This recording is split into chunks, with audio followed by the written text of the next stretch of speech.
Astrologer অনন্যাদি YouTube চ্যানেলে আপনাদের সবাইকে স্বাগত। আপনারা আমার প্রোগ্রাম দেখেন, আপনারাই বলেন দিদি এই প্রোগ্রামটা করবেন, ওই প্রোগ্রামটা করবেন, আমি সেইভাবেই কিন্তু আপনাদের জন্য করার চেষ্টা করি।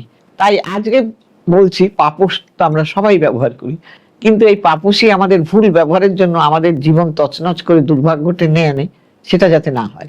আপনি আপনার সদর দরজার মুখে কোন দিকে আপনার পাপোশটা রাখবেন সেই হিসাবে পাপোশের রঙও কিন্তু বাছাই করে নিতে হবে। ভুল দিকে ভুল রঙের পাপোশ রাখলে জীবনে কিন্তু সমস্যা নেমে আসবে।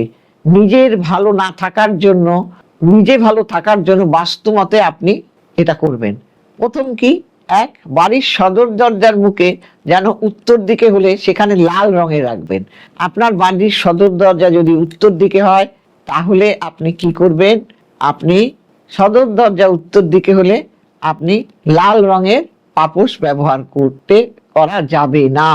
হ্যাঁ, লাল রঙের পাপোশ ব্যবহার করা যাবে না। যদি বাড়ির দরজার উত্তর দিক হলে সেখানে কিন্তু আপনি লাল রঙের পাপোশ ব্যবহার করবেন না। যদি দরজা দক্ষিণ বা দক্ষিণ পূর্ব হয় সেখানে কিন্তু কালো বা নীল রঙের পাপোশ রাখা যাবে না। দক্ষিণ বা পশ্চিম দিকে যদি আপনার দরজার দিক হয় তাহলে কিন্তু আপনি কালো বা নীল রঙের রাখবেন না। আবার যদি সদর দরজার মুখ পশ্চিম বা উত্তর পশ্চিম হলে লাল বা সবুজ একেবারেই রাখা যাবে না।